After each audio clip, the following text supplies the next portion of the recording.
Oh, that's cute.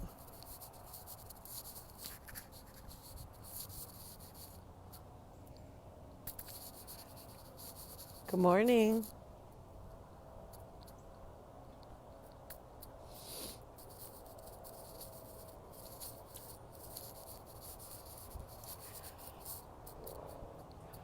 Good morning. Good morning. Good morning, everybody. Good morning. 1 week until Charlie's 11th birthday. I can't believe it. That little nugget is going to be 11. I cannot believe it.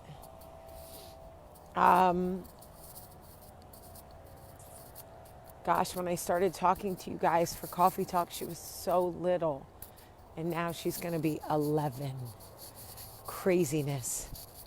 Anyway, good morning, everybody. Good morning. I'm out walking, moving my body. If you're not doing anything right now and you can throw on a pair of sneakers, what's stopping you from walking with me? Perfect opportunity to move your body for a little while. Get some steps, get your heart rate up, get off the couch. But it's cold, Jamie. I know. But I'm tired, Jamie. Oh, I know. But I'm drinking coffee, Jamie. Oh, I know. Still get up and do it every morning because I love myself for it later. And truthfully, it makes me feel good mentally, keeps me in the right space.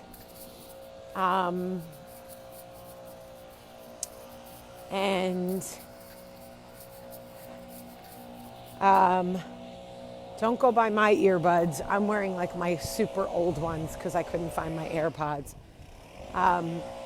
Susan is walking with me. I like it. Hi, Susan. Thank you, Crystal First. That's a very sweet endorsement. Shout out to Crystal tagging her friend on the video, telling her to watch. But if you have any friends who are trying to break cycles in their life, especially familial cycles that stem from our parents or our grandparents, you may want to tag them in this video because we're going to have a really good conversation about cycle breakers. Also, there's a cold running through my house. Max had it. Now Michael and Charlie have it. So I'm just hoping that my turbo booster protects me, of which everyone reminds me that the booster only protects you from COVID, not the common cold, but a girl can dream. Anyway, let's walk. Let's tag any friends who may want to listen to a conversation about cycle breaking, because when you are the cycle breaker, it is the most isolating, scary place to be. Okay, so a cycle breaker is typically somebody who sees a pattern of behavior that never served them or no longer serves them, and they find themselves in a position to repeat it. Okay, so there are certain behaviors that we pick up from the people, from the home in which we lived as a child. Even if we, didn't like those behaviors, even if those behaviors didn't serve us, even if words were harsh, even if there's trauma response attached to it. Typically these things are generational, they're passed down. And then what happens is we become wives, or we become mothers, or we simply wake up one day and we go, whoa, oh my God, I'm becoming this person, or I'm doing this thing that I hated, that I knew was wrong. So why am I doing it, right? Now, the first thing you have to do is acknowledge that you want to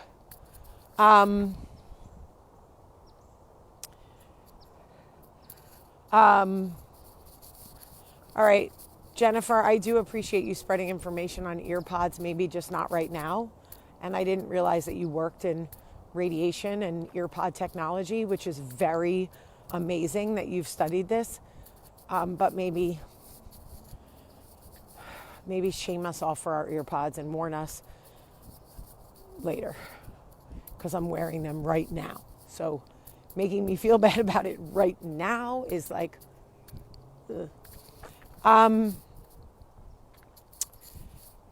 So when you recognize that there is a cycle that needs to be broken, suddenly you become the enemy to people who don't want to change. So the people around you that have fallen into this cycle or grown accustomed to this cycle or don't see the cycle or don't find the cycle problematic, you become the enemy. Because for so long you were an ally. The same people who bitched about your mother's behavior or your grandmother's behavior or your father's behavior, the same people who have been alongside you bitching about this behavior will now see you as the enemy because you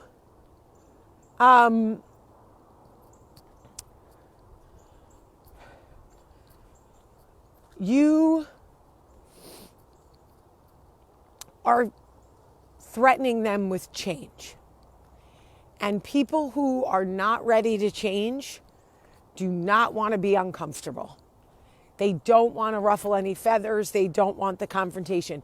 So the same people, the same people, I have wired ones, Jennifer, the same people who acknowledged for years that mom was toxic or dad was crazy or whatever the terminology is, whatever the cycles were, grandpa was unhealthy for the family or whatever, the same people who have been validating the way you feel your whole life, the second you say, I'm going to set a boundary with grandpa, I am no longer going to tolerate X, Y, and Z, you become the enemy. That's it. If they are not ready for a change, if they are not ready for the cycle to end, you will become the enemy. You will become the problematic one. You will become the crazy one. You will become the one that everybody bonds over. We don't talk to her. Look at us. There's strength in numbers. So there's 7 of us and 1 of her, and we don't talk to her. So she must be the bad one. And that's okay. Because when you are a cycle breaker, you have to find a center in you. You have to find a pole in you that you lean on and that you use to prop yourself up, no matter how bad it gets. Because let me tell you something, your love, your life, your peace, your husband, your wife, your children, they deserve the you that understands why you are breaking cycles. And here's the thing, when you go off and you do the work that needs to be done in order to break the cycle, right?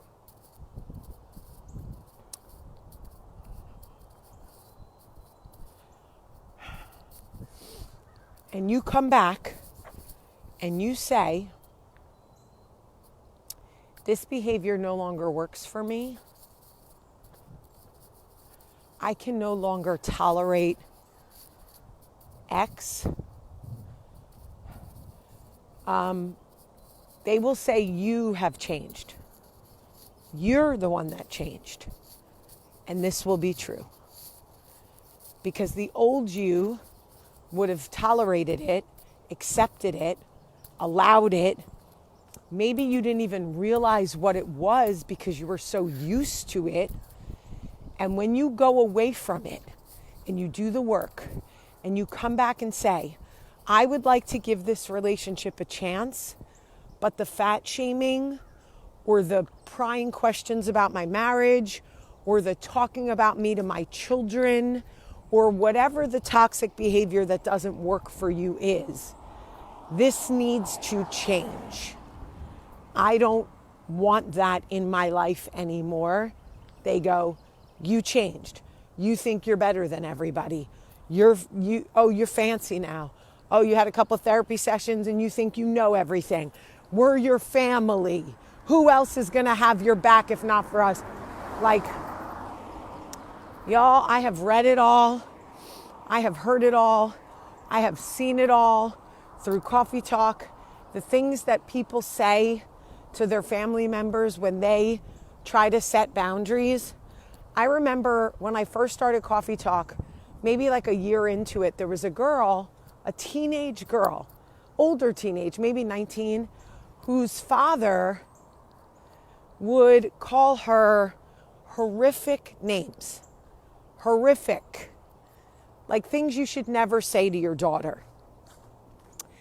And when she went to her, she started dating this guy who was like, yo, why does your father talk to you like that? This is craziness. She was like, oh, that's just my dad. And this young man pointed out to her, like, I would never talk to you that way. Like, that's not normal. And she started to think about it. Maybe it isn't normal for my dad to have a few drinks or come home late or whatever and call me bitches and hoes and things, right? Maybe that's not just my dad. Like, so long story short, she went to her mom and she said, listen, I don't really like the way dad talks to me. And her mother said, then get out of our house. And this is an extreme example, but when you decide to try to break a cycle, if it will make other people uncomfortable, people not ready for change, or people who don't see a problem with their actions, or people who continuously do the things you ask them not to do, right? Please don't talk about my weight. Please don't talk about my body. And they've tried to find loopholes to see how firm you are in your boundaries so they don't overtly talk about you being fat or overtly talk about, like they try to sneak it in, like, you look so good. You've been like, bitch, no. Did you not fucking hear me? I said you have lost the privilege of talking about me, my weight, or my body. You can't go around the back door to fucking pass go and cross my boundary. I'm not stupid. I've done the work. And I'm going to cut you off at every pass. Don't talk about my body. You, in any way, shape, or form. When Jonah Hill posted that, I thought, good for you for setting a boundary, because your weight and your body has been such a trigger for you for so long that now that everybody wants to validate how good you look and how skinny you are, it doesn't feel good, because those same people were calling you fat 4 years ago. And you don't need their validation. So what you're saying is, here's my boundary. Please don't talk about my body. And I'm asking you nicely, and we have to ask nicely. Please don't call me bitches and hoes. Please don't talk about my body. Please don't talk about me to my children. Please don't ask prying questions about my marriage. And no matter what eggshells we walk on and how we tiptoe into the room about the conversation, if they are not ready for change or they don't really value a two-sided healthy relationship, you're not going to get anywhere. They're going to say something to you like, then get out of my house. And when this girl shared with me that that's what her mother said, I was more sad for her that she was just realizing how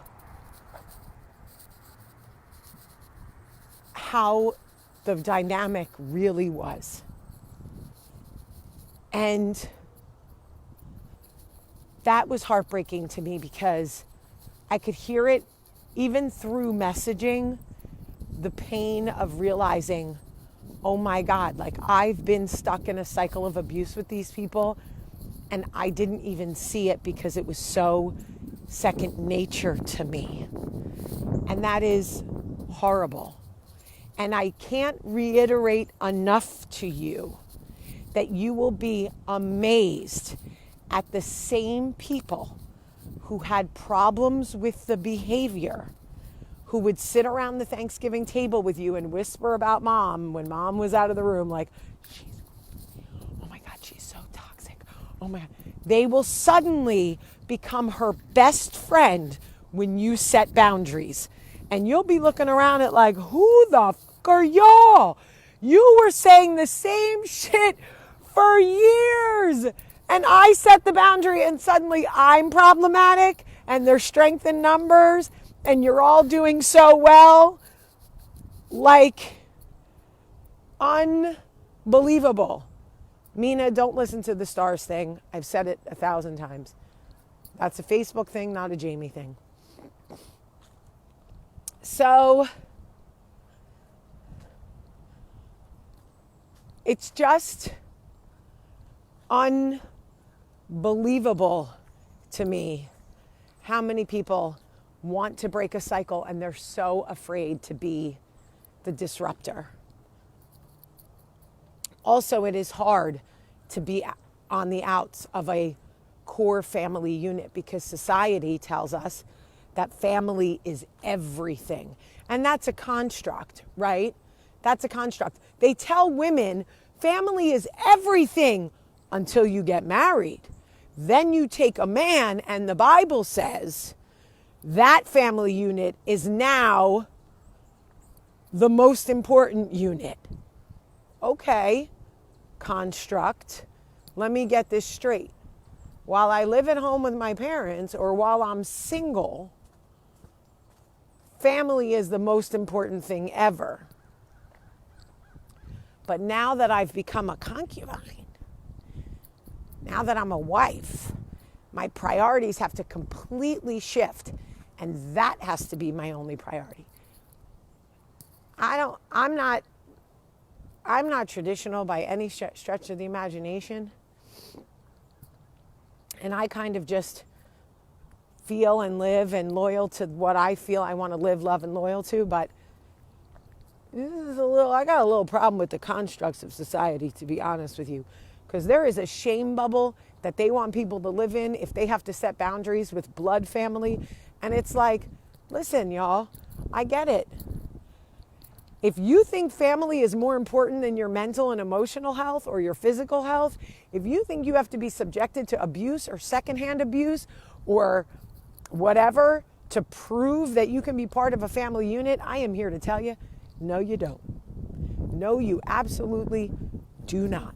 And is there some shame?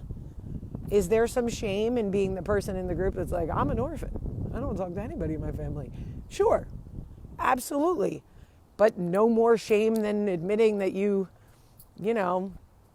definitely slept with somebody at a bar in Hoboken whose name you absolutely could not remember. And he swore that you had a one-night stand with him and you legitimately had no idea what he was talking about until like your girlfriend was like, yes, you don't remember that? And you're like, no, I said it 10 times. I don't remember.